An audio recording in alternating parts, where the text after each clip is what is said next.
Good evening, everyone. I believe we can give it a start. It's just about 6 p.m., and I think we should be starting right away.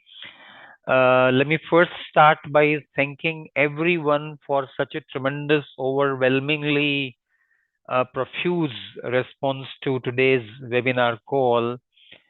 And I checked the number about an hour back, and there were over 800 participants already registered, even though our capacity was 1/8 of the number. And we have already, as one can see, we already gone houseful here, and we have made alternative arrangements on YouTube. So if you or any of your colleagues are not able to join the Zoom link, please do join the YouTube link, which is also shared with everyone. And there as well, our colleagues will be present to take feedback from any of the participants, any questions or queries, and those would be discussed here too. So once again, thank you very much for this extremely overwhelming response. We feel extremely delighted. We feel I'm completely emotionally overtaken. And without wasting any of your time, let me straight get started here. So people who are in the waiting room, my colleagues, if you can maybe put a message in the waiting room asking colleagues to please go to the YouTube link. Starting straight away, there is the so-called third amendment of the LODR regulations, which has almost 80 amendments in terms of number. I think little over 80, some 83, 84 amendments were moved by SEBI.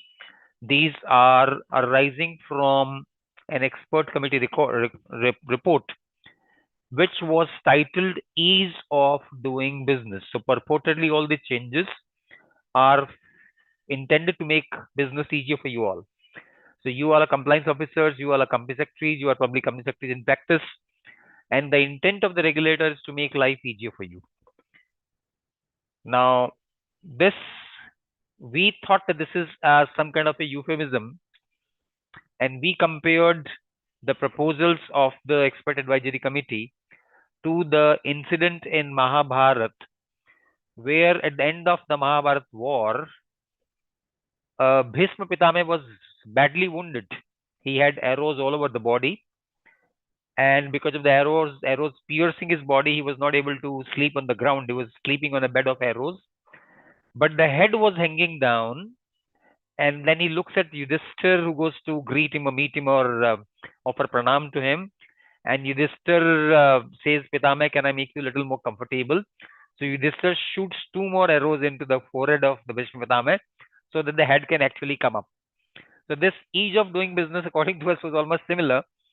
Well, probably, I'm not sure if arrows are being shot into the body to make the body comfortable, but that's seemingly the ease of doing business, because several of the changes, as we would look as we look into at length here, seem to be making the regulations more and more prescriptive. And the unfortunate part of regulations is that every time a regulator puts his hand on the regulations become more prescriptive. The more prescription, the more details. You can do this, but not this. You can do that, but not this. Conditionalities, carve outs, exceptions, limitations. No, you can do this. No, you cannot do this. So there's so many no's and so many exceptions inbuilt in regulations that in order to comply with the spirit becomes a prisoner. Spirit becomes a prisoner of the words.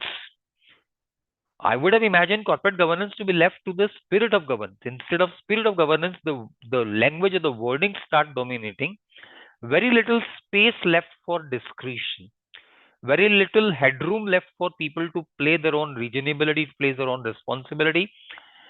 And the kind of prescriptive language that regulations continue to use, I'm once again reminded of a very nice couplet from an Urdu poet, Bashir Badr, who says कि जिंदगी तूने मुझे इतनी कम दी है जमी, जिंदगी तूने मुझे इतनी कम दी है जमी कि पांव फैलाऊं तो दीवार पे सर लगता है.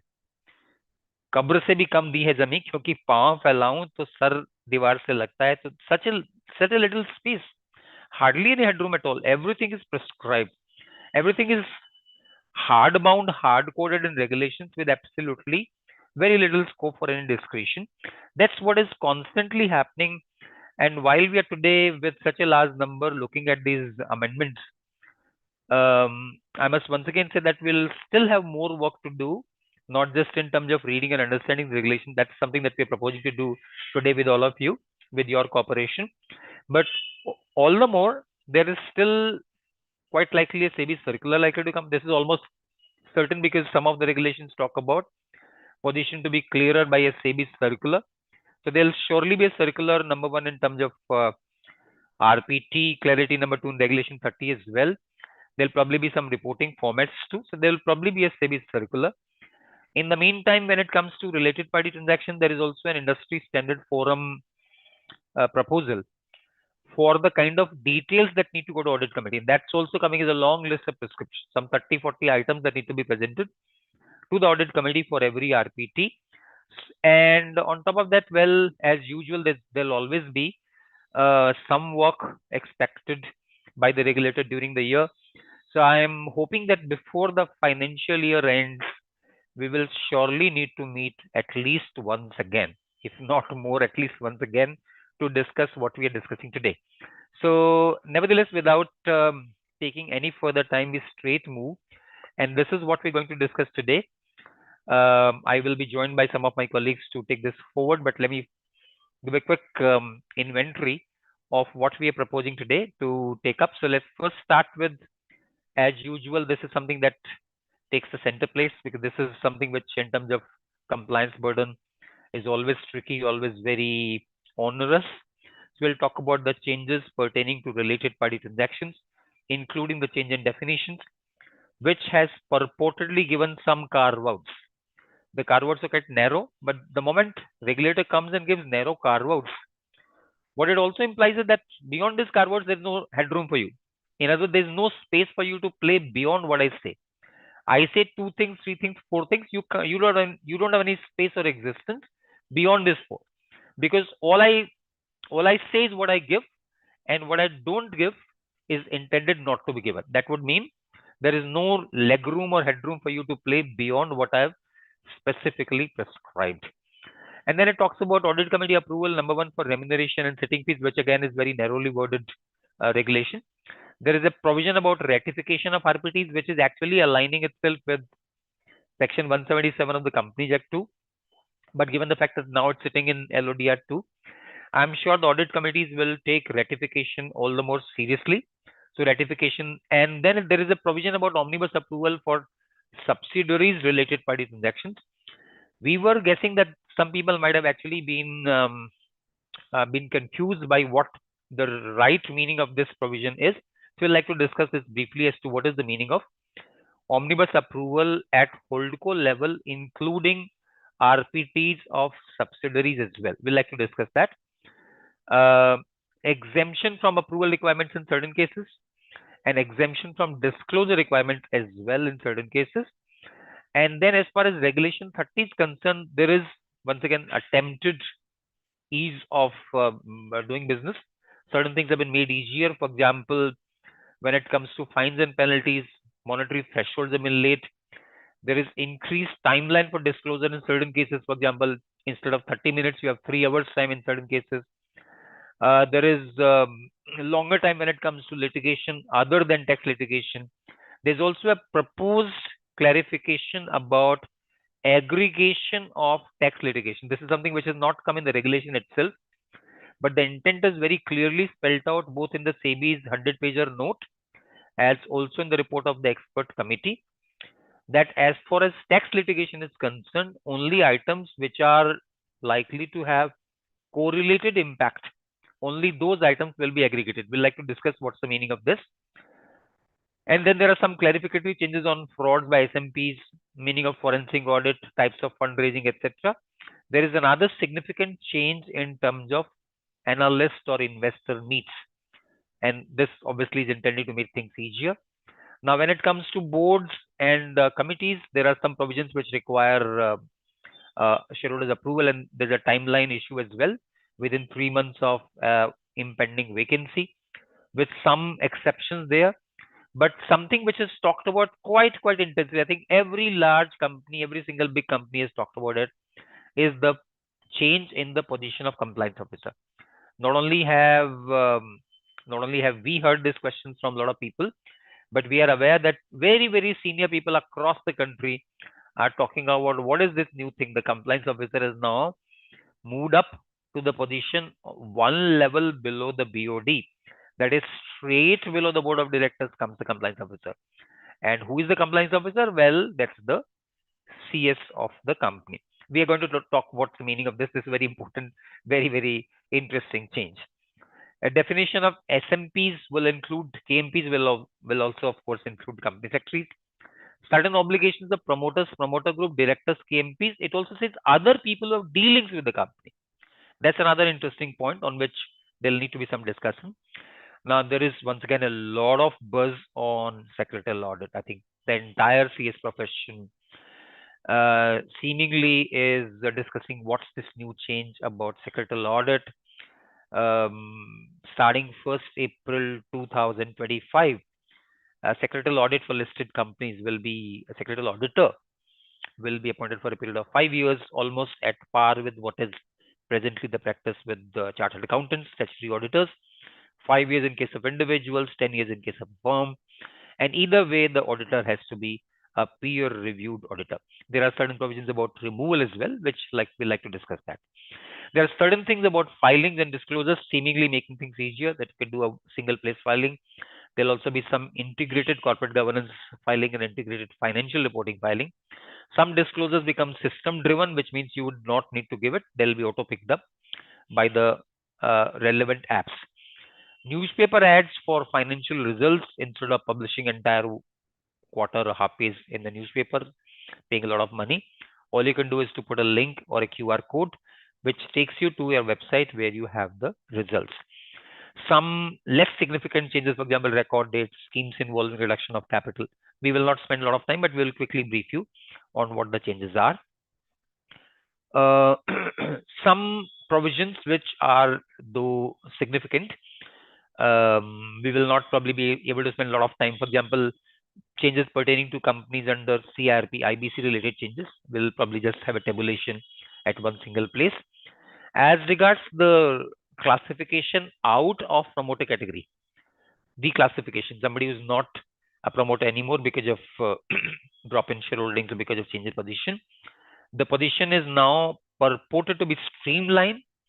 Instead of requiring approval of the stock exchanges, you will now be needing only no objection. No objection versus approval, as is very clear from the SEBI's own report, is that you give a 30 days time to the exchange to put an objection. If they don't ask for further questions or they don't put an objection, normally they'll ask further questions within 30 days so that they get further time. But if you don't get back either an objection or a question, then 30 days later, you can move ahead with the proposed classification out of the promoter category. Some changes are purely drafting connected. For example, instead of the word income, it's being changed to turnover. Instead of year, it's being changed to financial year, and so on. I'll not be burdening you with purely statistical information. For example, there was expert committee report, then there was a consultation paper, then there was a SEBI board meeting, and finally the 12th December notification. Please do understand that most of the changes are already effective because it came into effect instantly, which means 12th December was the date of notification. So a lot of the changes are already effective. Some changes, there were a specific timeline given. So RPT is already effective. Regulation 30 disclosures and Schedule 3 changes already effective. Board committee, compliance officer, SMPs already effective. Website disclosures also, additional website disclosures. This is another important point which is making a buzz, that companies are now required to upload on the website not just the memorandum and articles of association, but details or documents pertaining to employee benefit schemes. So people are asking, will I have to upload the ESOPs granted or the grant letters or conditions for grant or KPI condition, etc., also on the company's website? That's a question raging all over. We'll like to discuss that as well. The changes about secretarial auditor take effect from 1st April 2025. And remember, past association is not to be captured. while counting the tenure of 5 years or 10 years, as the case might be. Another point that I forgot to mention, but significant to say, that small listed companies, there was a SAT ruling which actually said that this 10 crore and 25 crore limit, 10 crores of paid up capital, 25 crores of net worth, either of the two conditions can be satisfied to claim exemption or relaxed corporate governance norms as applicable to small companies. SEBI says nothing doing. We have the power to amend. So we will amend and override the effect of the SAT ruling. So that's what has been done. Some integrated filings, etc., will be effective on 31st December, but this would need some preparation from the exchanges as well. I'll straight move to the changes pertaining to RPTs. Now, as regards the participants who are joining here, as also those who are joining on YouTube, we will be most happy to have interaction with all of you. And therefore, if you have questions, your comments, your queries, please do post them. But here is my request. Please do not post them right away, because while we are talking, we'll not be able to scroll through your chats. Therefore, please reserve your question, note your question, reserve them. And my suggestion is, in interest of time, because the coverage is so very extensive, we'll like to be intensive as also not lose the width of coverage. So my request is, please keep your questions reserved. And when we sort of done with at least the first 10 coverage of all the amendments, which is when we will indicate that we now probably can have questions, that's when I suggest put your questions. If you keep putting questions right away, we'll probably lose sight of the questions, and scrolling back will be tough.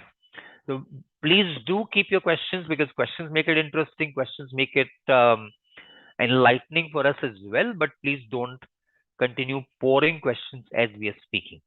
So number one, changes for RPTs. There are some carve-outs in case of certain actions or transactions which will not be regarded as RPTs. So originally, corporate actions of the listed company were exempted. For example, declaration of dividend was exempted. Receiving dividend, however, was not, because it's referred to corporate action of the listed entity. So now the amended provision says corporate actions which are uniformly offered, whether it is by the company or by the counterparty, whether I am at the giving end or receiving end, if it's a uniform corporate action, it would nevertheless be exempted. For example, dividends issued, dividends paid, dividends received, rights issued, rights subscribed. So both way transactions, if it's a corporate action which is uniformly applicable, it would be exempted for both the company, while the company itself is taking the action, or the companies at the other side, that is the company is the counterparty to the action. And this will also cover transactions like corporate actions of subsidiaries. Next point was, there was an exemption earlier for fixed deposits received by banks. And there was always a point, what about current accounts and savings account? If a related party opens a current account or a savings account with a bank, will that be taken to be an RPT, and will that therefore require audit committee's approval?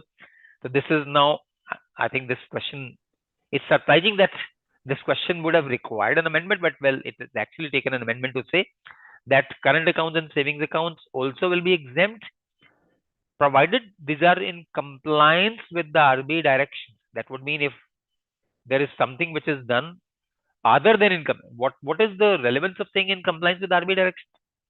For example, if the company pays an interest on fixed deposits, and in terms of what is permitted by the RBI, it can also pay a little higher interest for employees of the company, then paying up this higher interest to the extent is permitted by the RBI directions, that also will not be an RPT. In other words, as long as the payment of interest or let's say payment of interest or the fixed deposit schemes are in adherence of RBI directives, even if these are offered to the related parties, they will still be exempt. Now,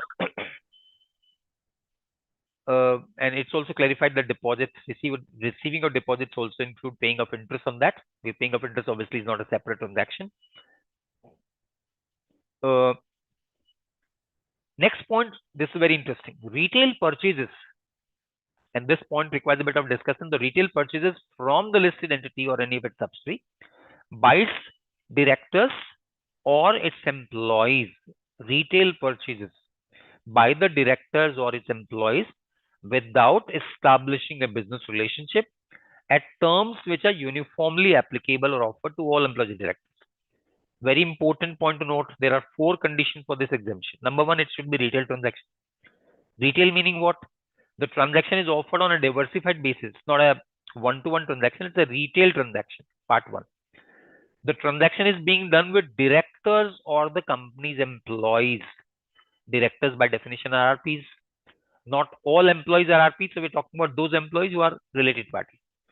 Transaction done with directors or transaction done with such employees who are also related parties. Remember, the clause is specifically referring to directors. It's not referring to directors' relatives. It's referring to KMPs because they are the employees, but it's not referring to KMPs' relatives. So relatives are not excluded. Transaction, retail purchases from the listed entity. Retail purchase. Question is purchase of what? Remember, purchase from the listed entity, not purchase by the listed entity. Purchase of what? Are we saying purchase of goods as well as services? Our answer is very clearly yes. Retail purchase from the listed entity of goods or services which are offered by the listed entity through its own retail channels. I would like to expand it, therefore, to say if the company listed entity in question has retail channels, these days most companies do not have retail channels. Retailing is done by external retailers.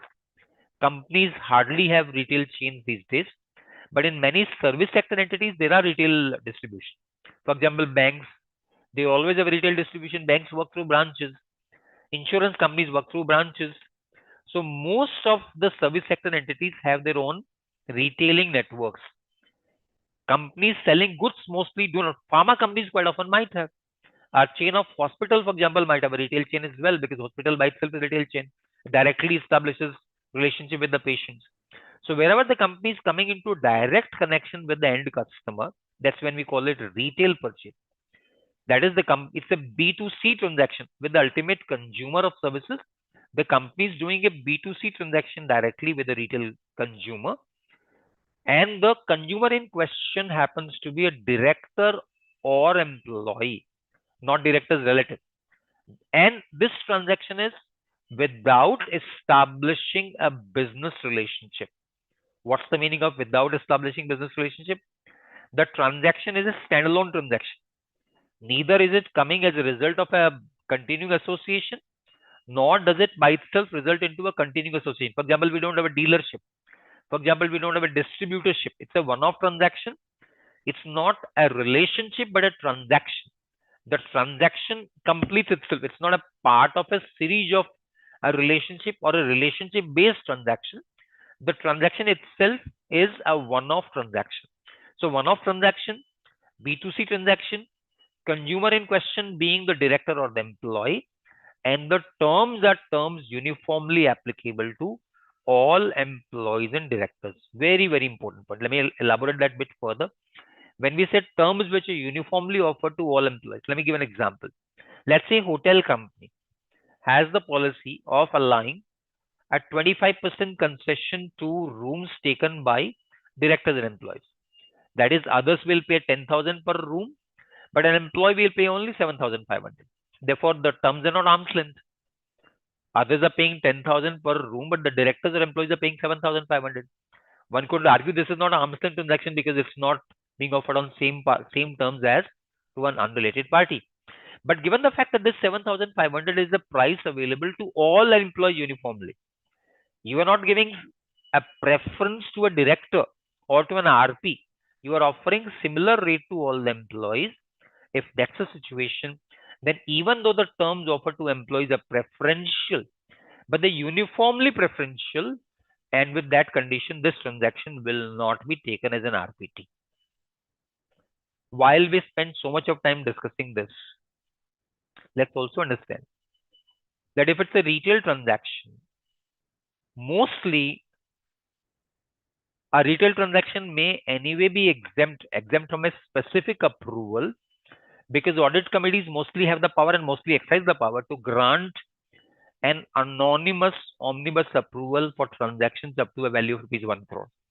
Remember, audit committees may, I think that would be 23/3 proviso to C or something. My colleagues can just confirm the regulation number, but I think 23/3 C and proviso to that. Am I right, Vinita? Am I right on that? Yes, sir. So the proviso. And the proviso says up to a limit of 1 crore per transaction in a financial year per related party, an audit committee may grant an anonymous approval.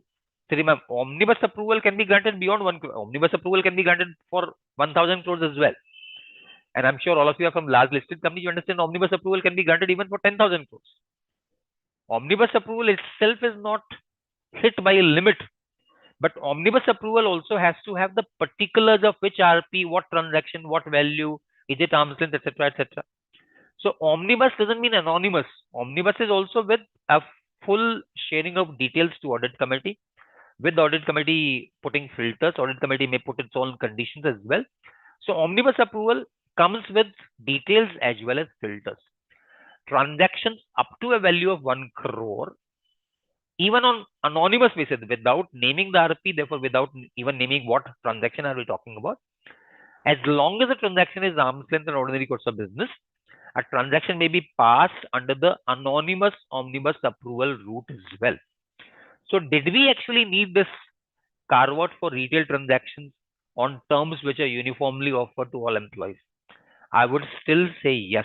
So in a way, this actually expands the ability of companies to offer goods or services to directors and employees. Why do I say yes? Because if I were to say omnibus anonymous limit of rupees 1 crore, I'm still saying the terms have to be uniformly applicable to all people, not all employees. It has to be an arm's length terms.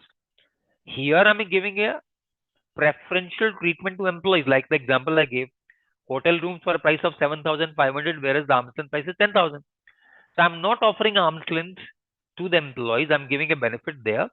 And therefore, this sale of rooms by the hotel to the employees may not probably be covered by the anonymous omnibus approval route because it's not arm's length. But here we have this additional ability of granting this carve out that there's no need for the audit committee to specifically mention that. If it's on terms uniformly offered to all employees, the transaction will remain completely exempt from the audit committee's approval window. But please understand important limitations. I said 4 things. Number 1, it has to be retail. That would mean B2C transaction. The recipient, that is, I am the company selling the goods or services. The recipient has to be a director or employee. It cannot be director's wife. Director takes the room at 7,500, perfectly okay. Director's wife wants to check in, it has to take audit committee approval. If head pain pill has to be used by the, let's say, pharma company has a retail chain of drug stores, and the director is having a headache, he can go and buy the whatever tranquilizer without audit committee approval. But if it is director's brother, it has to go all the way to audit committee to approve sale of a medicine to the director's brother. So there is no carve out for the director's relatives, neither in case of employees. And this transaction should not have an establishment of a business relationship and should be on terms which are uniformly offered to all the employees of the company. That would mean no preference to directors, no preference to specific employees. The transaction should be uniformly applicable to employees who are RPs, employees who are not RPs. That is, within employees of companies have different scales. For example, let's say employees of a particular scale can be given further concession. For example, let's say lower paid employees can be given even further. The company may have a scheme for subsidized sale of goods to lesser privileged employees. But the issue basically is uniformly applicable, meaning between RPs and non-RPs, we are not making a distinction. Next, we come to the question of ratification. Before that, we'll discuss. Audit committee may grant omnibus approval for RPs proposed to be entered by the listed company or its subsidiaries. A lot of people have probably got the confusion that does it mean that audit committee of the holdco will have to pass by way of omnibus approval the transactions of subsidiaries as well. Subsidiaries doing transaction with its own RPs. Listed entity doing a transaction with RP of the sub-C. That's a different thing. That's anyway an RPT. We're talking about the subsidiary doing transaction with its own related parties. Those transactions also will the audit committee of the holdco have to pass by omnibus approval? Is that the question? Now, this is not the intent. Let me once again clarify. This is not the intent. Transactions where the sub-C is entering into transaction with its own related parties. The holdco is not a party at all. There is no question of those transactions anyway needing the intervention of the the audit committee of the holding entity. I'm repeating once again. If the subsidiary is entering into transactions with its own related parties, do these transactions require the approval of audit committee of the holdco? General answer would be no. Unless the transaction is of a significant size, which means 10% of the turnover of the subsidiary, the transaction does not even have to go to the audit committee of the holdco. Where the transaction needs to go to the audit committee of the holdco, the audit committee of the holdco may either approve it on a case-by-case basis, which means on specific approval basis, or may approve it on omnibus basis as well. So once again clarifying, this is a new liberty granted to the audit committee of the holdco, that while granting approval for significant transactions of its subsidiaries with their own RPs, the audit committee of the holdco may act on omnibus basis instead of going on case by case for specific approval basis. That's the intent of this particular amendment. This is very, very clear from the SEBI's 100-pager so-called agenda note. It's very clear. Therefore, I don't think there's a scope for any confusion here. Next, we come to the question of ratification. Now, incidentally, I would say that this provision almost in similar language was sitting in section 177 itself. Ratification of transactions, RPTs require prior approval. Quite often RPTs miss prior approval. When I see, we have also been associated with whole lot of listed entities, and howsoever strong is the corporate governance or RPT controls of the best managed companies in the country, still there are transactions which miss approval. Is this something which is remote? Surely not. It should be remote, but unfortunately it's not. Because the way business is, well, transactions happen across the country. Sometimes the very identification of a person is RP. It happens. I mean, 3 years after the transactions were done, we realized that, oh, this entity was an RP. RP identification itself might happen later. So question basically is, are there instances where transactions needed the prior approval of audit committee, but they've been done without prior approval? I would say in most cases, the answer is yes. Howsoever strict or howsoever well-developed the controls are, transactions still happen without prior approval, and therefore they come for ratification. Ratification, I think, once again, I'm confessing, best of the best managed companies, we see 1 or 2 transactions of ratification almost every quarter. So this is something which invariably happens. Now, what is the current rule about ratification? It says if the transaction was done without prior approval of the audit committee, it was confirmed by either a director or an employee, it should have needed prior approval, but it did not take prior approval, then the transaction may go for ratification. What is the rule for ratification? LODR rule now says there are 2 limits. Number 1, limit of value. Transaction should not be exceeding rupees 1 crore. 1 crore is what? 1 crore per transaction or 1 crore for all transactions? Now it says 1 crore for all transactions which are coming for ratification. That would mean aggregation of 1 crore has to be done for transactions with a particular related party during the year which have escaped prior approval. That would mean, for example, a series of transactions escaped approval. For example, month on month, the company was paying a consulting fee to a person. Month on month, it was being paid. And somehow it was not approved by audit committee. This was, let's say, an RPT, but was not pre-approved. So we need to aggregate how much consulting fee have we paid. And if the aggregate limit is 1 crore, in that case, ratification is not exceeding 1 crore, then the ratification is not permitted. Number 2, ratification has to be done. A, within 3 months or within the first time the audit committee's meeting is called after doing the transaction, whichever is earlier. That would mean if the company is holding audit committee meeting quite frequently, the very first meeting it can be ratified. Beyond that, it cannot be ratified. And the issue is, well, transaction has happened 6 months back. Therefore, 3 month window or the audit committee window is already gone. Or the transaction size is exceeding 1 crore. What do we do? What do we do for this transaction? So the rule always was that these transactions become voidable. At the instance of the audit committee, the transaction becomes voidable. Voidable meaning what? Voidable is same as void. No, voidable is voidable. That would mean the audit committee may, if it so chooses, it may either ratify. If it was falling within the time limit and value limit, the audit committee could still just ratify. Now the LODR rules lay further details. The details of ratification will also be uploaded on the exchanges. That would mean as you upload the details of RPTs, probably there'll be an additional information of what all transactions have now been ratified. Ratification will get a special focus because you'll now be reporting this to exchanges as well. But let's say the ratification time or limit has passed. Now what do we do? The audit committee has two options. Either it may cancel the transaction, cancel. I will not adopt it. That would mean we will completely avoid matter cancel the transaction. We will undo the transaction. Or we may still adopt it. If we adopt it, nothing done. The question of any loss to the company does not arise because the audit committee decided to adopt it, thinking that this transaction is not causing a loss.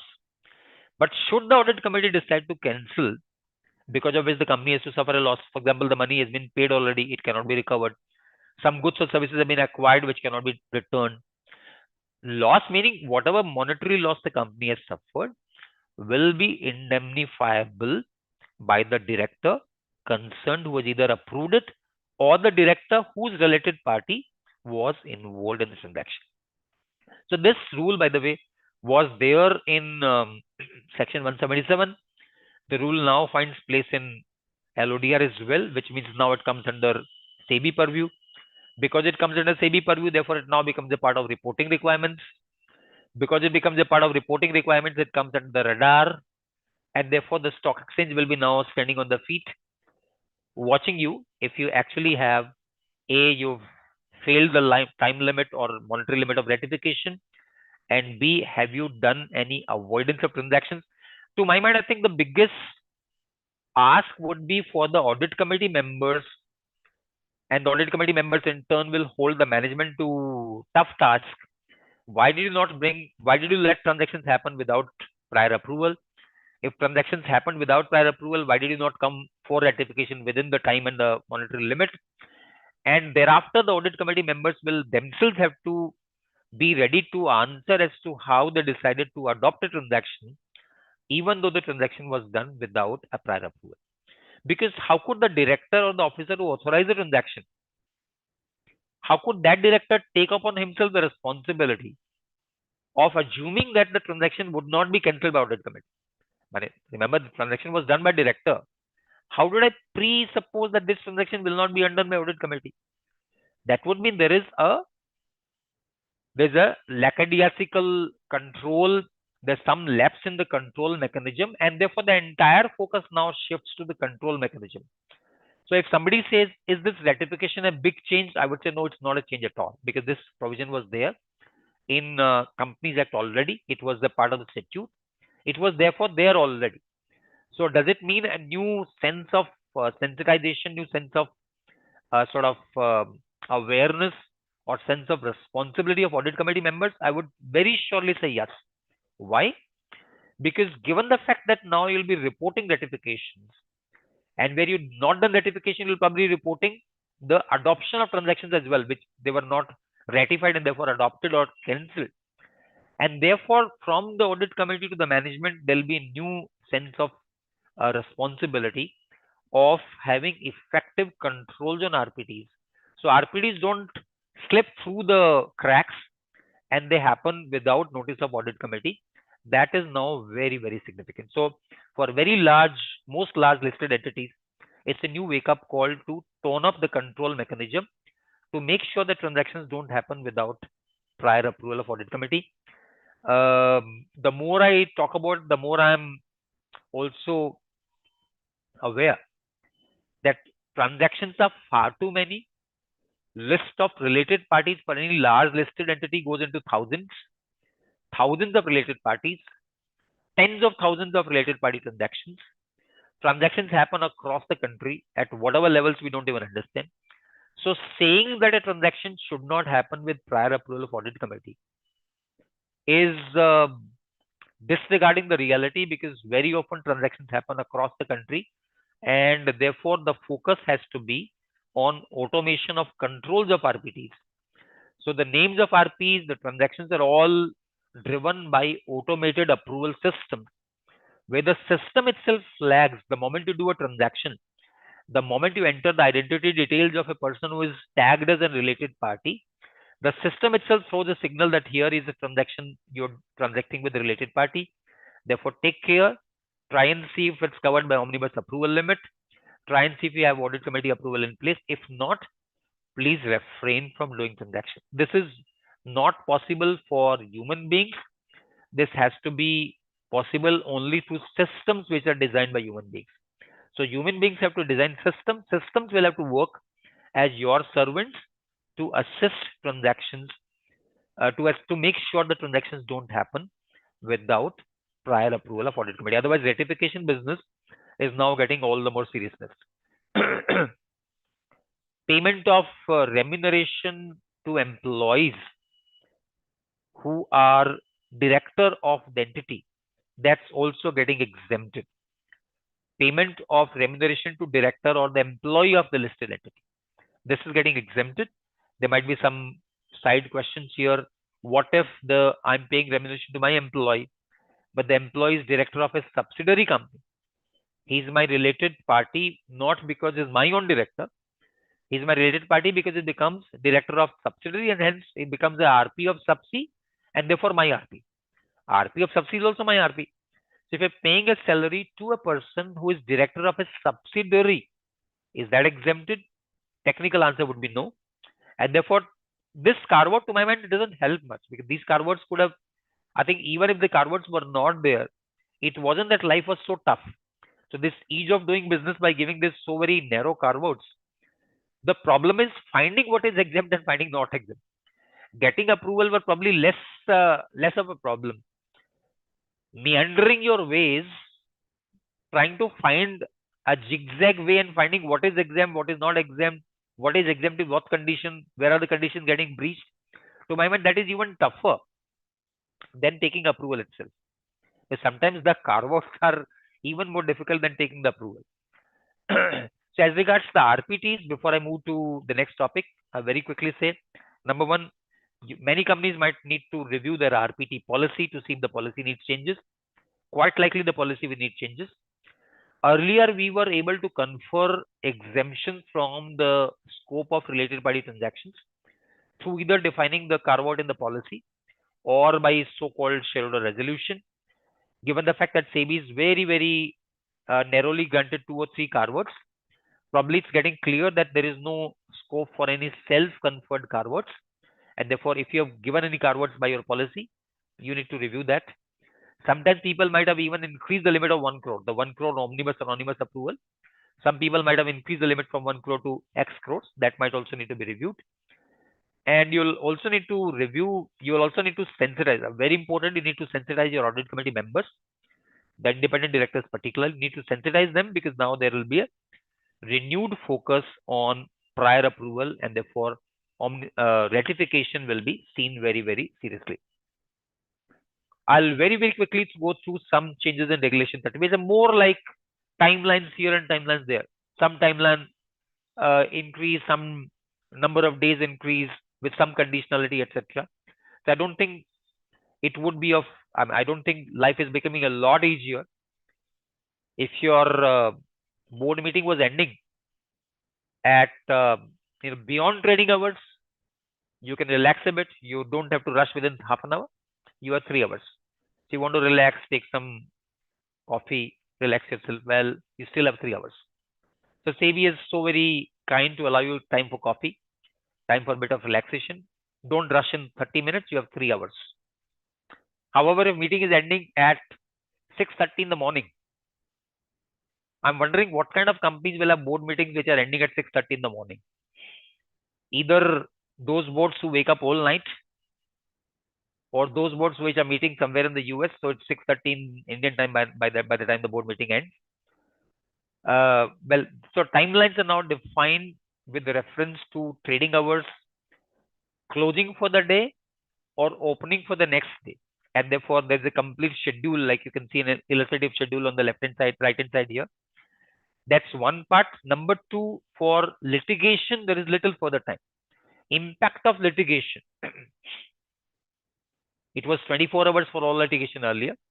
Now, for non-tax litigation, litigation other than taxation, it's not 24 hours, you have 72 hours. So, lucky enough, 3 days to analyze the impact of litigation. Basically, why did SEBI think of granting this extra 3 days?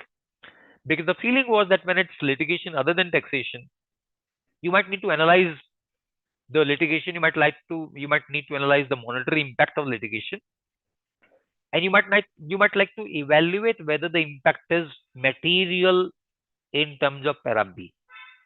Materiality assessment of the impact might need some time. So 1 day may not be enough, therefore you have 3 days. When it comes to tax litigation, all you need to see is what is the amount of tax the tax officer is imposed. There's nothing further to do. Just read the last line of assessment order, additional demand to 20 crores. So that's 20 crores is the number. You don't need 3 days to read 20 crores. You could probably read that in a minute. And if therefore here you don't need 3 days, you just have 1 day time, 24 hours. There is, however, an important point which is not there in the regulation right now. It's coming subsequently. It would probably be coming by way of a circular. And this is about aggregation of tax related litigation. So why are we saying this? Because this is coming clear from both the board notes of SEBI as also coming clear from the expert advisory committee, that when it comes to tax litigation, we need to aggregate the impact of tax litigation only if it is likely to have correlated impact. That's a very important change. Like I mentioned, the change is not there in the regulation itself. The change will be coming by way of a circular, because that's also clear from SEBI board minute notes that this change will be incorporated in the circular that SEBI will be coming up with. Now, let me illustrate what this means. Remember earlier that when you talk about para B items and people were talking about impact of tax litigation, there were interpretations earlier that if I have income tax assessment for the year 2005, where there's a demand of 5 crores, and then I have a tax assessment for year 2007, where I have demand for 5 crores, and then I have an assessment for the year 2011, there's a demand of 10 crores, and then I have another income tax assessment, let's say for year 2014, where the demand is whatever, let's say 14 crores. It's the same entity. So because the entity is the same, namely the income tax department, do I need to aggregate the tax demands of each of these years and then see whether the aggregated impact is crossing the threshold of materiality? Here, the clarification therefore will be that if these 4 or 5 demands are all mutually correlated, meaning they are all coming from same cause, if they're correlated, then only the question of aggregation comes. Otherwise, there are 5 different assessments, there are 5 different proceedings. This question has been faced by us also many times. People ask us, do we need to aggregate? We said no. Every assessment here is a separate proceeding. Every cause is separate. Unless you have the same cause across various years, the question of aggregating the demand does not arise. So this is a welcome clarification. It's likely to come soon. So like this is why I mentioned that we'll probably have to be meeting once again, because this will be the SEBI, whatever clarification SEBI comes up with, will probably give us more fodder for discussion once again. Some minor changes in Schedule 3, 2% acquisition becomes 20% acquisition. Changes holding from 2% gets increased to 5%. And then as for fine, forensic audit, there's a clarificatory SEBI FAQ will probably become a part of the circular. Frauds by a senior manager. will only be fraud if it pertains to listed entity. That means not every fraud, only fraud pertaining to listed entity. As regards fines and penalties by regulators, remember this was a very, very tricky and very controversial item, starting from that Himachal Pradesh municipality imposing a fine of 1,000 rupees for not keeping a dustbin. So it's a dustbin connected issue. Is the issue going into dustbin now? Probably not. It goes into dustbin only if the amount is trivial. What is the amount limit? Any other authority, 10 lakhs or above. A fine or penalty exceeding 10 lakhs from any other regulator. Sectoral regulator, rupees 1 lakh or more. Sectoral regulator, for example, in case of financial institutions, the RBI. In case of insurance, the IRDA. In case of securities intermediaries or securities intermediaries, well, SEBI. Telecom, let's say, try. So sectoral regulator imposes a fine 1 lakh or more. Other regulators 10 lakhs or more. Will the stock exchange be taken to be a sectoral regulator? In my understanding, no, but well, SEBI will be coming further with what's the meaning of sectoral regulator for this purpose. Can I say that for listed entities, SEBI is a sectoral regulator? To my mind, no, because sectoral regulator SEBI would be in case of securities intermediaries, mutual funds, or investment advisors, or AIFs, or depositories. There, SEBI can be taken to be sectoral regulator, but not for, because that's not a sector. Listed entity is not a sector. I cannot say companies become a sector for which MC is the regulator. No, that's not sectoral regulator at all. That's a general regulator. So with this website disclosures, I think Vinita, you could probably take it up from here. Website disclosures, very importantly, new disclosures are required to be put on the website. And remember that this is already effective from 12th of December. So question mostly that comes is, by when do I need to do it? I think before I pass it over to Vinita, one quick question when you talk about, let's say, RPD policy changes, very common question will be, by when do I need to make the changes in policy? If your policy needs a change, well, you need to do it as soon as possible. As soon as possible does not mean in the next 5 minutes. As soon as possible meaning as soon as conducive, so that you are able to place the changes before your forthcoming audit committee meeting. You don't need to call an audit committee. You don't need to call audit committee meeting just for this. But if you are having audit committee meeting, use the early opportunity to make changes in the RPT policy to sensitize your audit committee members on the changes. If the changes are significant and the committee members might need to know, they are anyway hearing the buzz from everywhere. They need to know what the changes are. Likewise, for website disclosures, question comes, by when do I need to make disclosure? What are the disclosures? For example, in case of employee benefit schemes, what are the disclosures? So I'll let my colleague Vinita take it over. Vinita, over to you. Yes, so you may stop sharing the screen. I'll share from my end.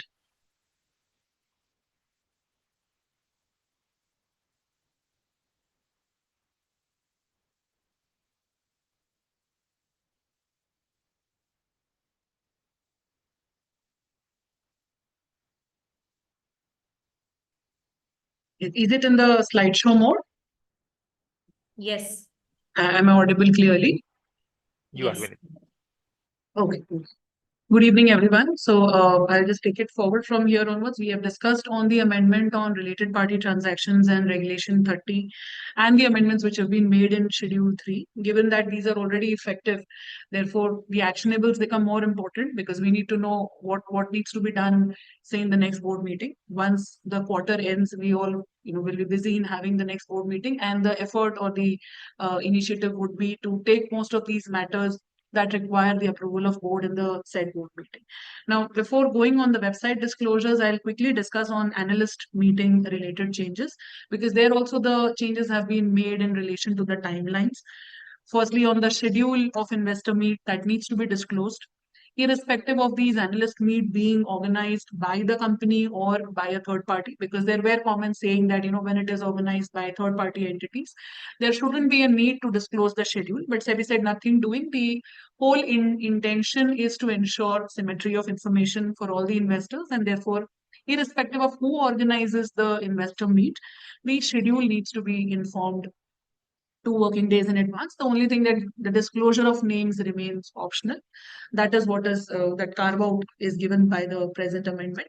On the presentation bit, now it requires that you need to upload the presentation on the website before the analyst meet. So earlier it was promptly companies could do on the same day, but now before beginning of such event itself, that needs to be uploaded, which is not a major challenge because typically we see a lot of companies, they have their analyst meet once they do the financial results.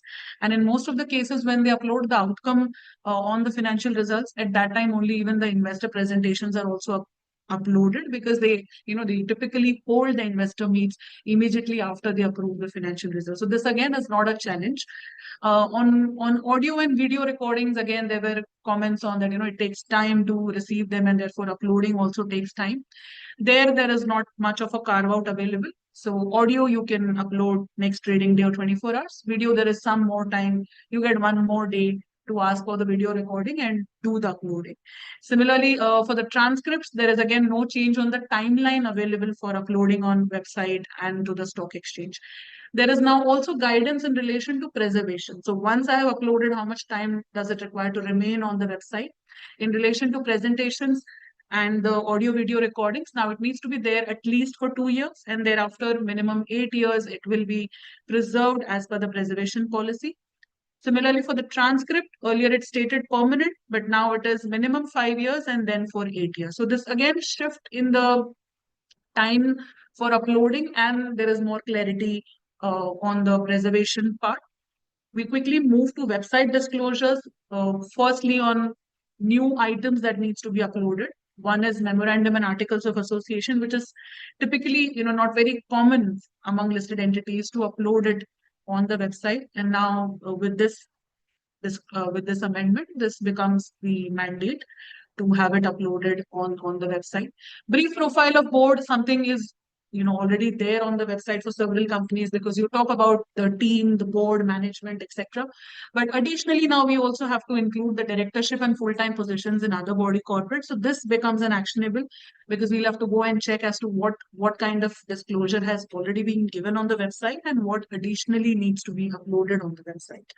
Now, coming to the new thing, that is the employee benefit scheme documents.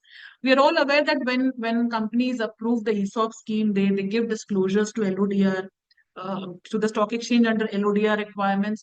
Then there are also stock exchange intimations made pursuant to the SEBI regulations. So at the time of grant and the time of vesting, so different points of time, there are different intimations that go to the stock exchange. Now, while those may be uploaded on the website, what SEBI is saying that this is not sufficient. We need some more information to enable the investors to make better decisions, and therefore your ESOP scheme, employee benefit scheme documents in terms of SBB regulations needs to be uploaded. Now, what do we mean to say when we are referring to EBS documents? Are we limiting it to the scheme, or we are also including the different documents in relation to the scheme? It could be the KPIs, it could be the grant letter, it could be the trust deed, it could be various other documents linked with the scheme. So the intent seems to be they're referring to employee benefit scheme documents in terms of the regulations. So when we look at the SBB regulations, what majorly we approve there is the scheme document, and if the scheme is being implemented through a trust route, then the trust deed. Now, someone would say that this is already, placed before the shareholders when we go for the approvals. But what we do observe is companies do not place or upload the scheme altogether. They just update the salient features of the scheme in the explanatory statement, and they make it available for inspection for the shareholders. So the entire scheme of any company would not be available in public domain. And given the ask by SEBI that now you need to upload this, there were obviously representations and comments stating that these documents do have future prospects, some critical information which may impact the competitive position of the listed entity, and therefore these confidential information cannot be put up on the website. And basis that, while this was not the proposal in the CP, basis the comments, SEBI approved that the listed entities will have the option to redact or hide or obscure the certain portions of the scheme documents which are confidential, which may impact the competitive position of the listed entity. But who is to decide what needs to be redacted? For this, again, SEBI prescribed that this needs to be decided by the board of directors, because they will decide on the rationale as to whether this is required to be hidden or this can be uploaded, etc. So that now becomes an actionable that if the company has an ESOP scheme, be it for ESOP or ESPS or SARs, whatever document, any scheme in terms of SBB regulations, you will have to ensure uploading it on the website. If it is through the trust route, then the trust deed will also go on the website. But if it has any such components which needs to be redacted, now this will have to be placed before the board. We take the board approval and then this goes on the website. So we understand that while this amendment becomes effective immediately, the companies will require time to first identify different schemes, because at times companies have multiple schemes, multiple documents, and then going through it and deciding, what is the confidential information given in the scheme, deciding on the portion that needs to be redacted, placing it before the board in the meeting, because we assume there would be discussion around this. So these typically are not matters which you would want to do through circulation. We always recommend these matters to be placed in a duly convened meeting, because these are all discussion oriented items. And then basis the decision of the board, you finalize the document and then you upload it on the website. That remains that is what is expected from the listed entity, and certainly there is an important actionable for all the compliance officials. In relation to Regulation 30A, which is the contracts or the agreements which you enter, which could impact the management or control of the listed entity, what it needs to say is that prospectively, of course, these agreements will require disclosure. But if there were already any agreements which were existing when these amendments were notified last year, there was a need to disclose the salient features on the website as well as in the annual report. And the need was to disclose the complete details. So again, the same thing that arose was, how can we disclose the entire agreement, because it would have certain confidential information. So SEBI now clarifies that you can only disclose the portion to the extent you need to disclose in terms of Regulation 30 in line with the SEBI circular of July. You can just disclose those portions in your annual report. And given that most of the companies follow financial year, their annual report would have already been finalized. This amendment technically doesn't hold good for major listed entities. It may only have some value for those who follow a calendar year and who may have agreements who need to disclose. So the amendment presently doesn't hold much value. So we quickly move to next amendment, which is in relation to board composition, committee composition, etc. Firstly, coming on the board composition. So one is on the timeline for taking approval of the shareholders, particularly when the age of the NAD is about 75 years or more than 75 years. When do we approach the shareholders? So this was always the confusion. We have similar provision in Companies Act as well when it comes to MD as part of Section 196, and there the guidance always has been that it has to be a prior approval or before the person attains that age, because otherwise it acts as a disqualification. So LODR also now prescribes a timeline similarly, that on or before the director attains the age of 75 years, you need to seek the prior approval from the shareholders. Now, similarly for the new appointments, where you need to take approval within 3 months of the appointment or the next general meeting, whichever is earlier. There also the confusion was, or the difficulty was, when the appointments required a regulator's approval. So the time which went into seeking the regulator's approval, it led to companies, they missed the timeline of 3 months to seek shareholders' approval, because they could only go for approval once they had the necessary clearance from the regulator. So now SEBI has given that relaxation, that whatever timeline is involved in seeking the approval from the regulator will not be considered for the purpose of ascertaining this 3 months.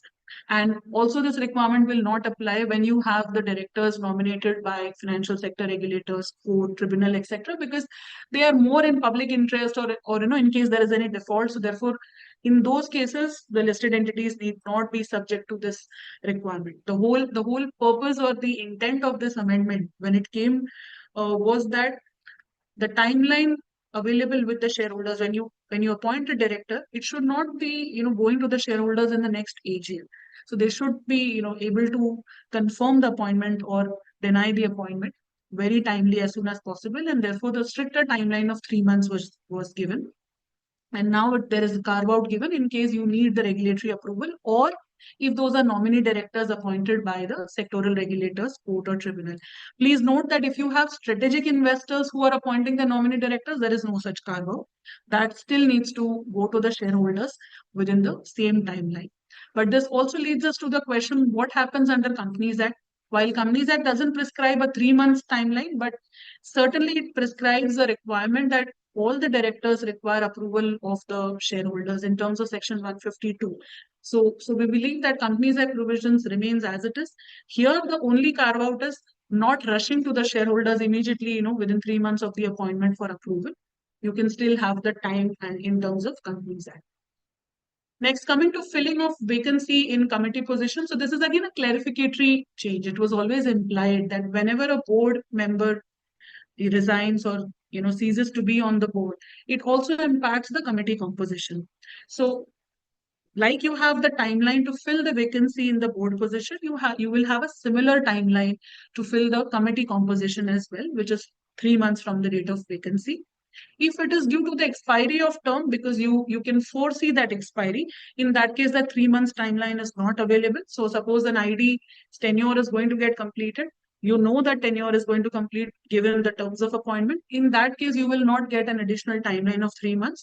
In those cases, if that completion of tenure results in the change in composition, thereby impacting the composition as per LODR, then that needs to be duly aligned with the requirements within the framework of or within the timeline of the completion of tenure.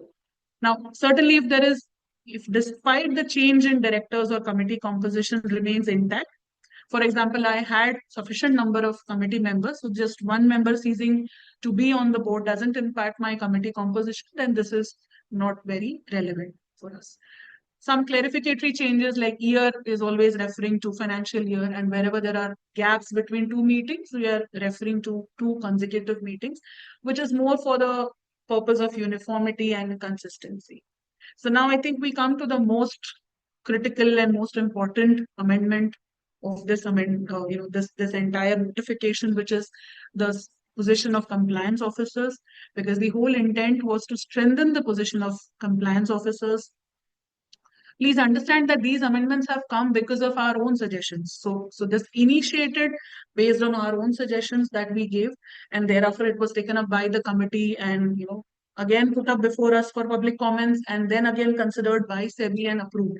So this is not something which is coming out of the blues. This is something what we had recommended ourselves in view of the practical issues which the compliance officers must be facing.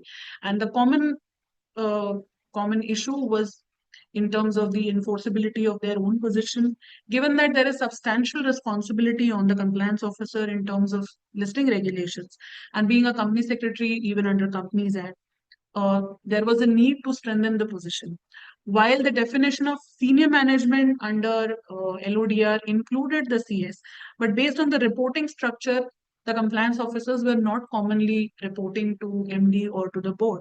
They could be reporting, say, to the CFO or the head legal or any other based on the organizational hierarchy and the seniority of the CS or the compliance officer.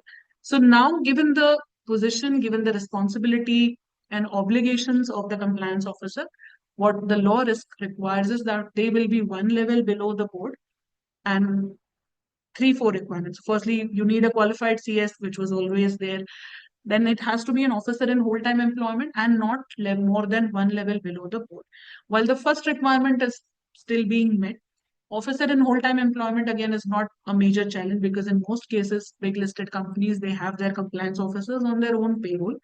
But the challenging part is not more than one level below the board. So can now we have compliance officers reporting to, say, the CFO or a head legal and not to the MD or not to the board? The answer seems no, because while there were a lot of comments to SEBI indicating that this is not practically implementable, there are hierarchies which exist. SEBI said that we are not disturbing the hierarchy. The companies are free to have their own organizational hierarchy. The laws are, of course, sector and regulation agnostic, but you need to ensure compliance with the provisions. So it's more like an open-ended statement that you may have whatever hierarchy you want, but what we expect is that the compliance needs to be ensured, which means that indirectly they still have that power, they have that position, and therefore the reporting structure needs to be revisited in most of the companies. Sorry, Vinita, you're saying reporting structure needs to be revisited, reporting structure may remain unchanged. No, it may have to be revisited because firstly, we need to bring this to the notice of the board. This change will have to be brought to the notice of the board and Right. to say that this is the position. While the reporting structure may remain as it is, that is not a challenge. Mhm. But that stand remains that given the expectation of provisions, they will be answerable or they will have that position to report To to approach the MD. board directly, meaning should Yes. there be a compliance issue and the fact that the compliance officer is subservient in terms of reporting structure to, let's say, 2 3 levels below the board, does not mean the compliance officer will not have the access to the board directly. So what it basically means is, yes, you can, compliance officer maybe 2 levels, 3 levels, whatever levels below the board. He may be, for example, reporting to CEO. He may be reporting to chief legal. He may be reporting, like in case of banks, there's a compliance officer under RB regulation. That's a different issue. But that compliance officer is from banking regulations perspective. That need not be the company secretary. So the CS may be reporting in terms of organization hierarchy to what level is decided by the company. That's not therefore objectionable. What is objectionable is, given the fact that the CS is, let's say, reporting to CEO, and let's say non-compliance is arising because of CEO's conduct. Does the compliance officer have the liberty to reach out to the board directly? Answer is very clearly yes. That would mean where there's a compliance issue, where compliance is the question, he has the access to reach out to the board directly without having to pass through the hierarchy, because he's not concerned about the hierarchy when it comes to compliance issue. That would mean normal reporting structure need not undergo a change, but responsibility of compliance will have to flow directly to be reportable to the board, and therefore the compliance officer, when it comes to compliances, is directly reportable to the board. That's the way I would see it, Vinita. I'm not sure if you agree. So basically, the reporting structure will not be an hindrance in discharging their own obligations. So therefore, Responsibility structure, wherever, however, will be.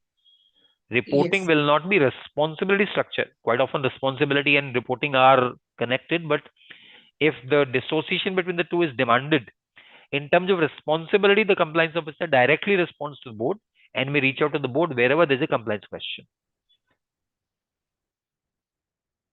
Similarly, that classifying the compliance officer as a KMP, again, as in most of the cases, the company secretaries are identified as KMP given the requirement under Companies Act. So that again is not a challenge. And therefore, this is easily implementable. There is also a key point which has been clarified by SEBI, that there was a question, can the CS and the compliance officer be two distinct persons? SEBI says there is no challenge in that. While it's very uncommon, like it's commonly the company secretary of the listed entity itself is the compliance officer in terms of LODR as well. But if there are two different individuals serving the role, they don't see any issue in the same. Of course, the other requirements of being a qualified CS and an officer in full-time employment, one level below board, etc., will have to be ensured. So Just to add definitely, a point, Vinita, here, that when it comes to banking regulations, which is also applicable to NBFCs and housing finance companies, if the CS is also the chief compliance officer, CCO is separate requirement under banking regulation. There we've seen regulators actually putting up an objection that you cannot have the CCO who is dual hatting as the company secretary also. CS is seen as some sort of a responsibility center, not merely compliance center. So compliance officer for this purpose means compliance officer for listing regulations, not chief compliance officer or compliance officer as required under banking regulations or NBFC directions. Vinita, what is? so for that matter, any sectoral regulations, if there is a specific requirement and if the regulator's view, which clearly comes out during inspection, is that the compliance, there cannot be dual hatting. In those cases, the positions will remain distinct and the positions will be guided by the respective provisions of law. So moving to the definition of SMP, again, SMP is something where CS was always a part of senior management definition prior to the amendment as well. So the only change is they have, instead of CS and CFO, they're saying any KMP who is not on the board. So if you have the CS or any other compliance officer, that person will also be part of the SMP. So what happens when a person is identified as an SMP, because there are a lot of obligations on the part of the listed company as well as on the part of the SMP under LODR itself. when it comes to the process of appointment, the disclosures, the change, any resignation removal, any fraud. So there are disclosure obligations, approval of obligations that comes on the listed entity in relation to SMP. Similarly, there are certain obligations on the SMP also that they need to conform to the code of conduct. Typically, they'll also be the designated persons in terms of PIT regulations. So once a person is identified as an SMP, there are certain actionable or certain obligations under LODR which needs to be complied with. Next, we move on to another very important amendment, which was again out of the suggestion made that a listed entity, while implementing or complying with LODR regulations, requires inputs or information from directors, from KMP promoters, be it for the other directorship, be it for the related parties, be it for details of fraud or details of agreement or details of any defaults which must have incurred, any action taken by any regulator on, say, the promoter or KMP. So this flow of information has to come from these individuals to the listed entity to be able to comply with the disclosure requirements. And at times, because there were suggestions that, that flow of information is not timely, it leads to a default or non-compliance on the part of the listed entity. So therefore, now SEBI has clarified as a part of regulation itself, making it binding on those persons to be, able to provide all those relevant information which is needed by the listed entity to ensure compliance with applicable laws. It could be whatever required under LODR, SEBI regulations, other SEBI regulations, Companies Act, whatever. But now that responsibility comes as a part of the regulations itself. There could also be possibly a question that while we understand directors, KMP, promoters, members of promoter group, but what do we mean by other persons? Is it any other person? They are referring to other persons who are dealing with the listed entity. So whoever would have a role or an interaction or some dealing with the listed entity gets covered here. And pursuant to that, if there is any requirement to give an information, for example, any strategic investor who is entering into any arrangement, say with the directors or KMP, person to 30A or person to regulation 26, those agreements needs to be brought to the notice of the listed entity. Similarly, stat auditors, secretarial auditors, when they are dealing with the listed entity, they need to give some information on their eligibility, on the disqualification, etc. So these information, whatever needs to come from these persons, now that become binding person to the amendment in the regulation itself. We come to another important change, while sir has already dealt with the requirement broadly, that the need is to align the whole process of appointment of secretarial auditors with that of stat auditors under Companies Act. And therefore, the first thing which gets impacted is the tenure and the manner of approval of appointment. Until now, the secretarial auditors were appointed by the board. There was no requirement to take the appointment to the shareholders. But now the appointment will have to be approved by the shareholders in the AGM. This becomes effective from 1st April 2025. So therefore, the secretarial auditors who will be appointed for 25-26 FY onwards will have to be appointed as per the revised process. Now, what will be the term of appointment? It provides for block appointment in case of an individual. They are eligible for one term of 5 years, but if it's a firm, it will be permissible of 2 terms of 5 years each, which means 10 years. So similar to stat auditor requirement. And again, the most important thing is that they need to be peer reviewed, which is something, as already as a part of ICSI guidelines, if you are auditing a listed entity, you need to be a peer reviewed entity. So that is not much of a concern. After the completion of tenure, there is a cooling off period of 5 years. And then you need to give those disclosures also on what is the proposed fee payable, what are the credentials, etc. The board will recommend the appointment to the shareholders, basis that the shareholders will do the approval. So this is, of course, a shift from the regime that is prescribed under Companies Act. In fact, the comments received were also on these lines that maybe it's more like a compliance audit. There is no need to put up before the shareholders. But SEBI said SEBI has the power to prescribe stricter requirements since this is in the interest of corporate governance. And the whole intent is to provide, a continuous tenure, an uninterrupted tenure to the secretarial auditor so that they are able to carry out an independent and impartial audit. That's the whole expectation from the regulator.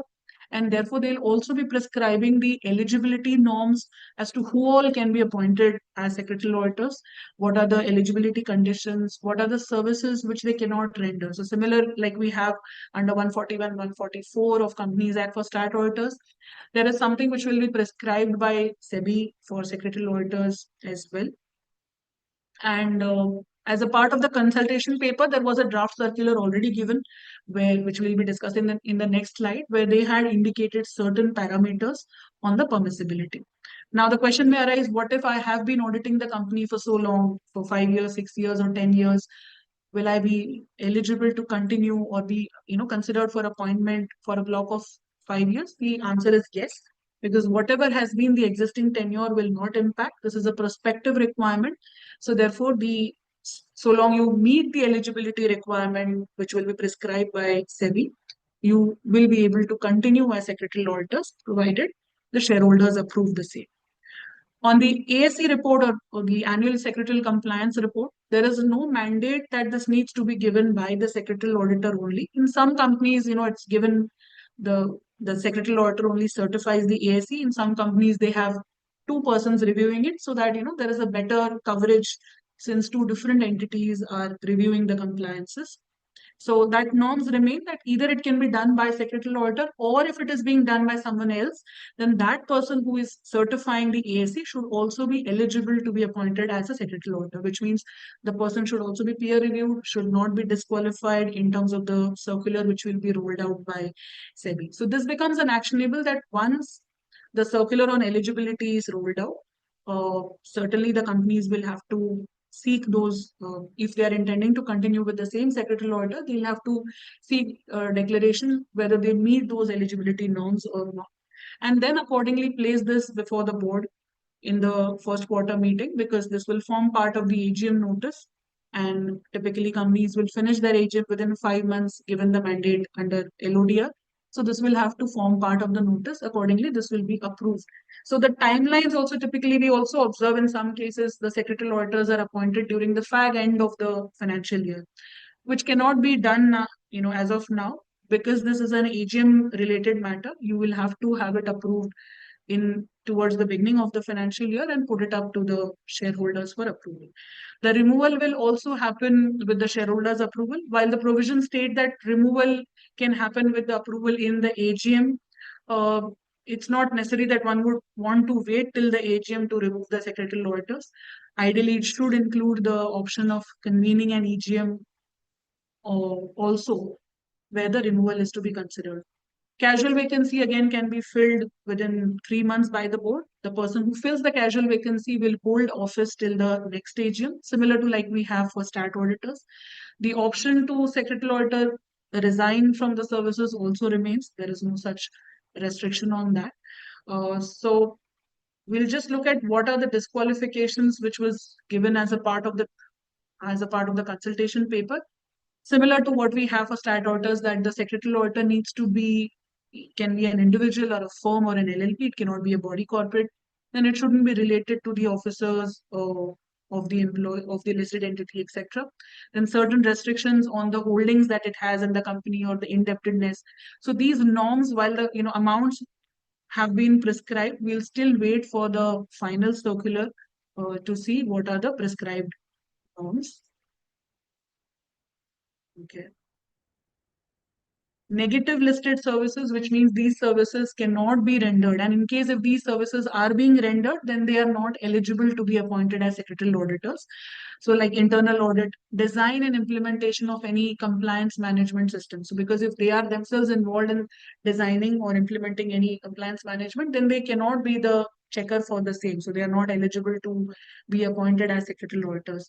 Investment banking or investment advisory services, outsourced compliance management. So if the secretarial auditor itself is the one who is doing the compliance, if there is any kind of secretarial outsourcing, record keeping, maintenance, etc., then that also acts as a negative list. This is again a part of draft circular. We'll have to see the final one, because of course there would be some comments which must have been given by the stakeholders to SEBI before they finalize the circular. And this is all in addition to the audit standards that we have from ICSI, because that also prescribes certain eligibility conditions and certain requirements on the conflict of interest. So that needs to be complied at all times. These would be additional when you are acting as secretarial auditor of a listed entity. One very important point that when we talk about secretarial auditors, if we look at Regulation 24A, it states that listed entity and unlisted material subsidiaries incorporated in India needs to appoint secretarial auditors. So question may arise whether all these requirements, what we are talking about, will also apply for the secretarial auditors of my material unlisted subsidiary. The answer seems to be no, because throughout the recommendation as well as the discussion in the SEBI board meeting agenda and the language talks about secretarial auditors of the listed entity. So the requirement of or the procedure for appointment in the material subsidiaries will should continue as it is. But yes, the requirement of peer reviewed CS will remain. And in fact, given the spirit of the regulation, the whole purpose is to enhance the corporate governance. The other disqualifications, etc., should also be implemented, because the entity which is being audited is a material subsidiary. When we say material, it has an impact. Its level of governance will impact the listed entity as well. So therefore, to the extent it is feasible, one should comply with these notes. While there is no prescribed mandate that the entire procedure needs to be followed as it is by material subsidiaries, that's not the letter of law, but maybe in spirit, given the intent, this may be followed. So when we look at the process for appointment of a stat auditor, secretarial auditor, you'll find a lot of similarity, that it needs to be recommended by the audit committee and the board, and the appointment will be done by shareholders in the AGM. The term also remains same, one term of 5 consecutive years. So it's like an en bloc appointment which will be required to be done. Cooling off period of 5 years is again common for both. And you can reappoint in case of firm. There are 2 consecutive terms. So after the completion of first term also, you can reappoint. In relation to remuneration, the remuneration needs to be approved by shareholders in case for the stat auditors in terms of section 142. There is no clear mandate for secretarial auditors, but given the language of regulation 36, it requires that whatever proposed fee you intend to pay to the secretarial auditors needs to be disclosed as a part of the explanatory statement, and you also need to disclose the credentials. Maybe a bit Removal fast again. tracking might be Yeah. Looking at the time and leaving some Yes, time for the yes. discussions as well. Right. I think on the would we want to discuss the CG norms and record date related, or first we would take the questions and Many significant points only, because not every slide needs to be discussed. yeah, Only that's okay. I significant think points. CG Right. norms you have already discussed that it's a dual condition. On the record date as well, the whole intent is that given now the information is absorbed faster, you don't need so much time to disclose. In terms of for the debt listed entity, it's given in NCS regulation what should be the record date, and the timeline to disclose to the stock exchange has been reduced from 7 working days to 3 working days. And even in case of dividends and all, the gap between board declaring a dividend and record date, all those norms have been done away with.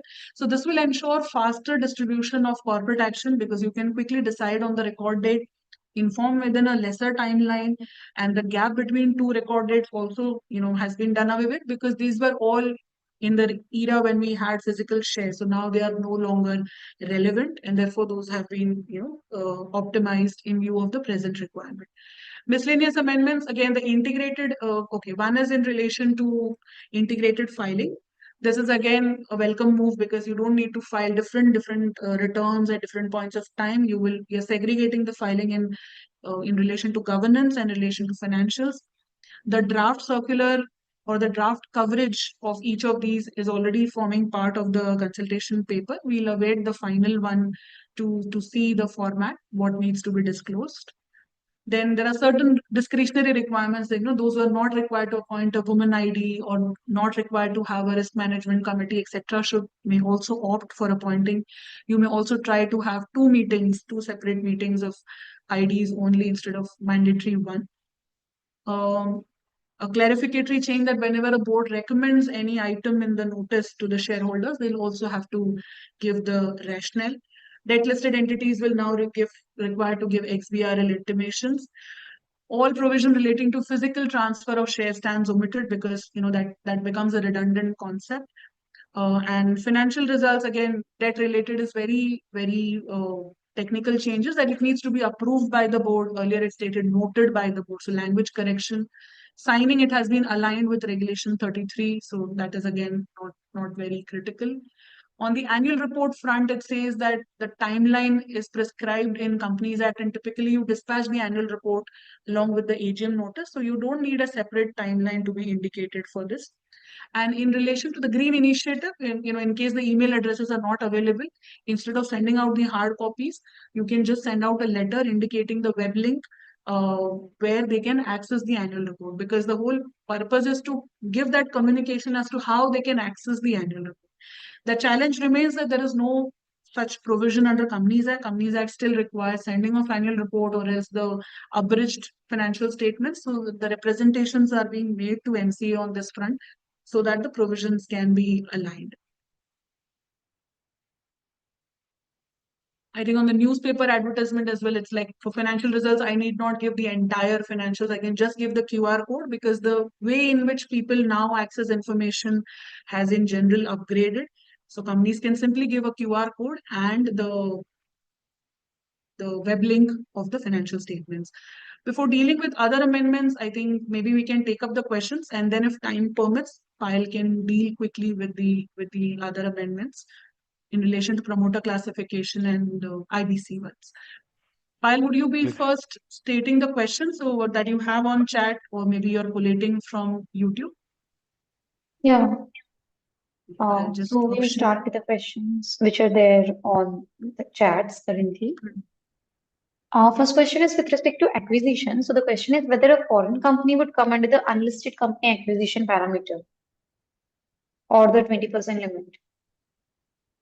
Because when they talk about acquisition, they have not referred to only Indian companies. They're talking about the investments which the company makes, and 20% because the entity will become my associate, that's why the first disclosure gets triggered, and thereafter the incremental disclosure. So the domicile of the entity, investee entity, is not critical.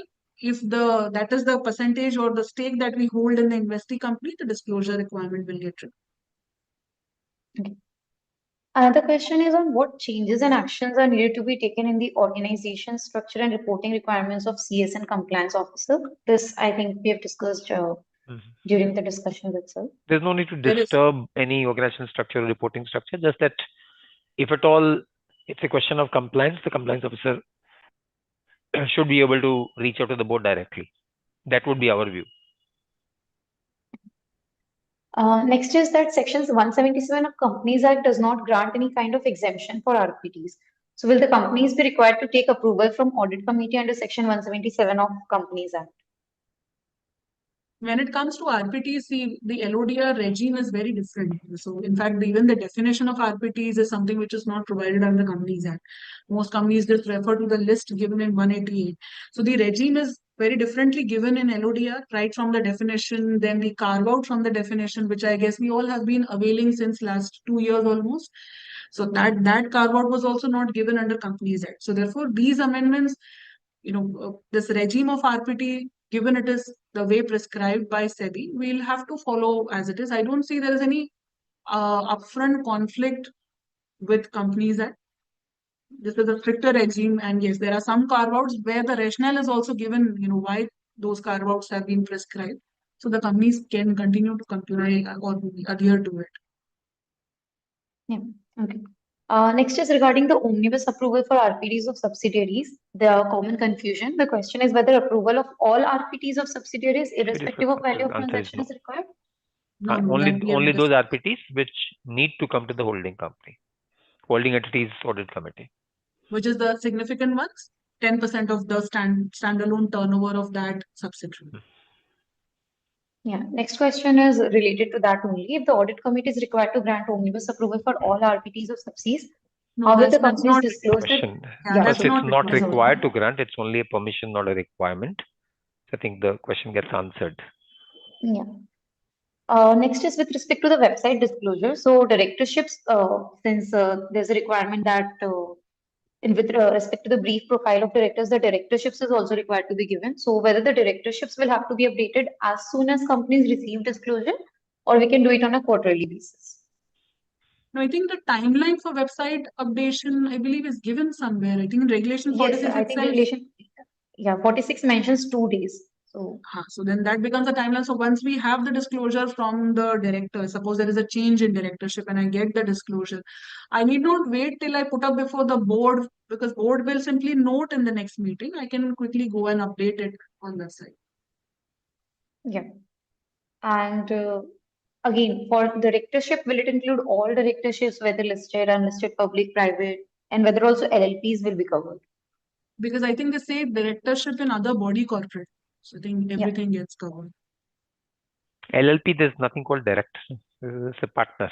Partner. Merely because he's a partner doesn't mean he's holding position of a director. So that's almost like being a, for instance, we are not asking for shareholding in private companies to be disclosed. We are only asking for directorships. Move on, Payal. Yeah. I hope someone is Is noting the questions on YouTube also, no? Go ahead, please Yes, go sir. ahead. Yes. sir. Yeah. Is SDT required to be maintained in respect of claims which are made against the listed entity under any litigation or dispute other than tax litigation or dispute in terms of Schedule 3 Part A, Para B? SDD comes for unpublished price sensitive information. Therefore, the question pertains to whether merely because an information requires disclosure as a part of Regulation 30, does it also mean it's OPSI for the purpose of PIT? That's one of the proposals of SEBI currently under consultation mode. But as of now, companies may define what is unpublished price sensitive information in their own way. They are not necessarily covered by the 225 criteria for Regulation 30. Regulation 30 has a numerical criteria. There's no numerical criteria as of now for OPSI. So SDD comes under PIT regulation. There's no SDD under Regulation 30. But in answer to the tax litigation question, SEBI has mentioned that if the litigation other than tax litigation is detailed out in SDD, which means SEBI is somehow correlating that what is determined to be material under Regulation 30 is also unpublished price sensitive information under PIT regulation. So to my mind, I think the concern comes because of the comment as well that people can that do if there trading. was an increase to 72 hours, the insiders People will can have a chance to trade, etc. And where SEBI prescribed that they're anyways governed by insider trading norms. So if that information happens to be in the nature of UPSI, they'll have to ensure those safeguards. And that's why in the final text, they have mixed up and said that, if you have made entry in SDD, you get 72 hours. Therefore, what we're therefore saying is that it's not that we are saying everything which is Regulation 30 material is also OPSI. As of now, at least we don't say that. However, if the company considers the litigation to be material in terms of OPSI, in that case, in any case, till it's disclosed, it must be entered in SDD. That's the whole idea. Once it's disclosed, for which we have 72 hours, it anyway becomes public. Until then, the entry is there in SDD. That becomes a safeguard. That becomes a kind of a guardrail for people not ending up doing trades. Pile can go ahead. Yeah. What if a compliance officer is reporting to the manager of the company and the I think company we is discussed not that. having? We said there's no problem in reporting structures. Just that the compliance officer's responsibility of ensuring compliance should not be impeded in any way because of the reporting lines. Next is the trigger for disclosure for ratified RPTs. Is it half yearly or as and when the same is ratified? To my mind, it would be part of the half-yearly disclosure, but Vinita and Vinita, you're muted. Can you please repeat? I missed this question. The question is, when you do a ratification, am I reporting it as and when ratification is done, or only as a part of half-yearly disclosure?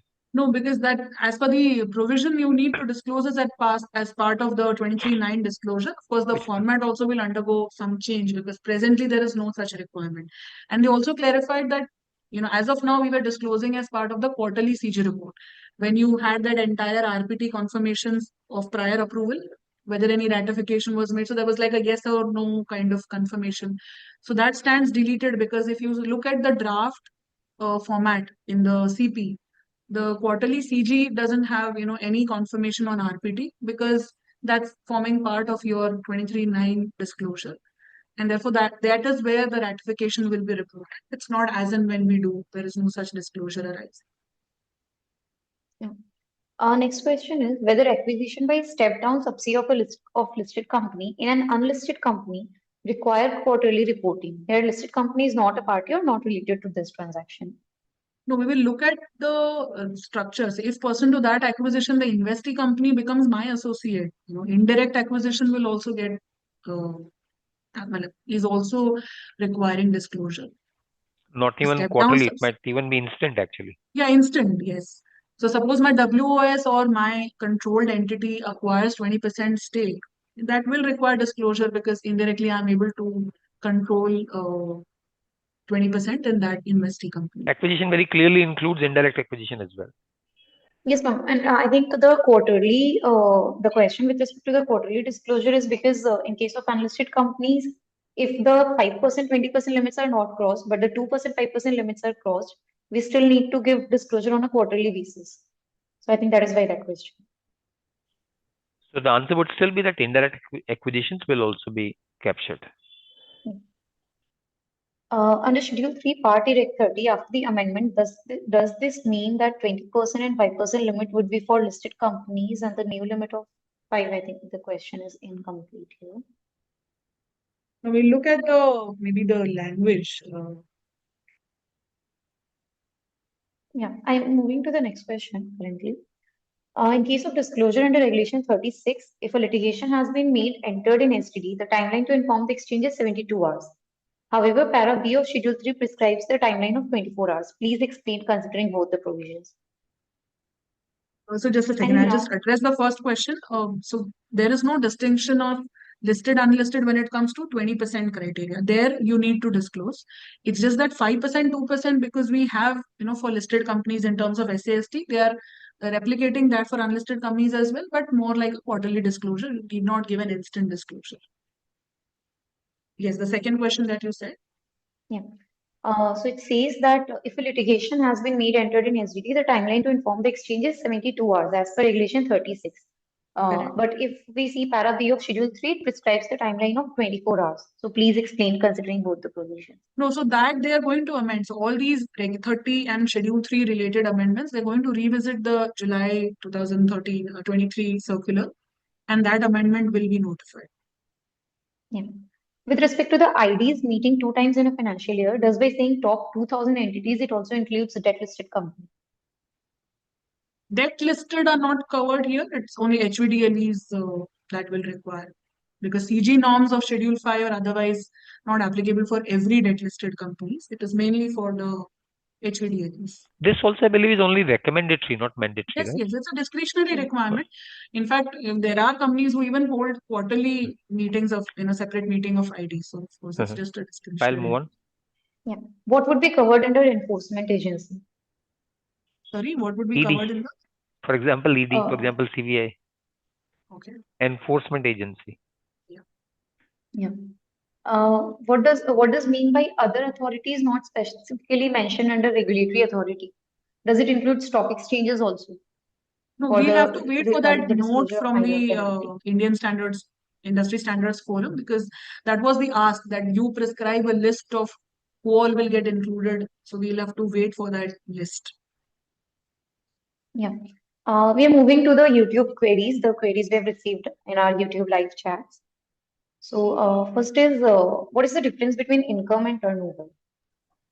Turnover is So there the intent was to align with ICDR. That was already there, because that ICDR uses the term and defines it that way, that all those amendments were to align in both the regulations. Also, the word turnover is defined in Companies Act. Yeah. Yeah. Second is with respect to the exemption provided for corporate action. It says, why will the exemption provided for corporate action is also if the corporate action is by the subsidiary? Is it because of the definition? The idea was basically corporate action either taken by the company or the subsidiary or by the counterparty, where I'm the beneficiary. Yeah. In case the RPT is valuing more than 1 crore has been transacted without approval, can audit committee ratify this at their discretion? If not, what option does the company have? Like we said, the ratification can be done within the limit of time, also within the limit of value. If it's crossed either of the two limits, then the audit committee has the discretion of either adopting or rejecting transaction. So that doesn't mean audit committee will necessarily have to reject it. They may still adopt it. Most likely they will adopt it. Okay. What will be the category in which the income tax authority will fall amongst the sectoral regulators, enforcement agencies, No, judicial authorities? neither a regulator nor is it an enforcement agency. Yeah. What is the reason behind removing requirement of proxy forms if meetings through VC while Meetings are companies? mostly happening in electronic mode. What's the relevance of proxy forms? It's so simply to align with the MCA circular, so Hmm. they've just prescribed aligning it. Whether on payment being made by subsidiary to directors of promoter group for sitting fees, the threshold of 10% of subsidies turnover will apply as per Regulation 23(2)(c) for taking approval by the listed companies Are easily. you saying sitting fees exceed 10% of turnover? Subsidies turnover rate. सबसे turnover माने या तो turnover इतना कम है या sitting fee इतना ज्यादा है. But if it's exceeding 10%, answer would be yes. I don't think, I'm sure the question must be in quite a lighter vein, but well, the answer, but if it's exceeding 10%, the answer would be yes.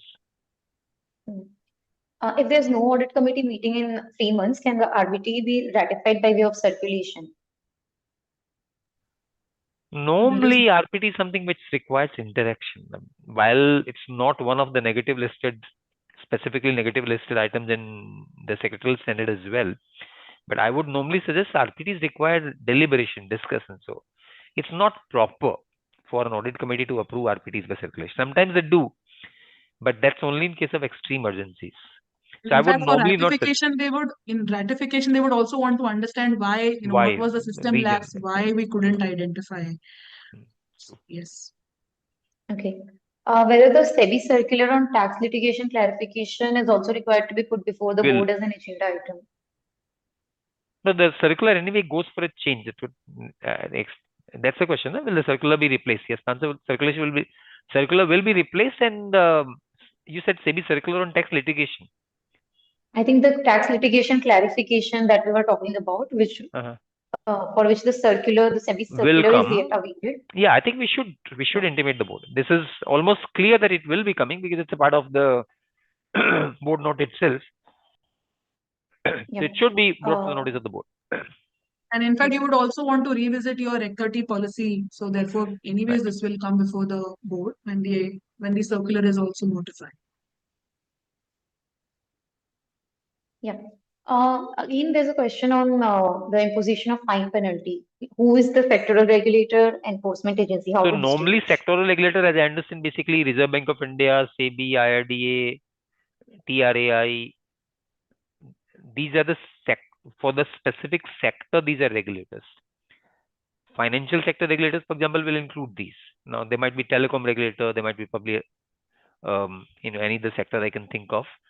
To my mind, something SEBI regulating listed entity is not a case of sectoral regulator. MCA regulating all companies is not a case of sectoral regulator. Income tax is not a regulator at all.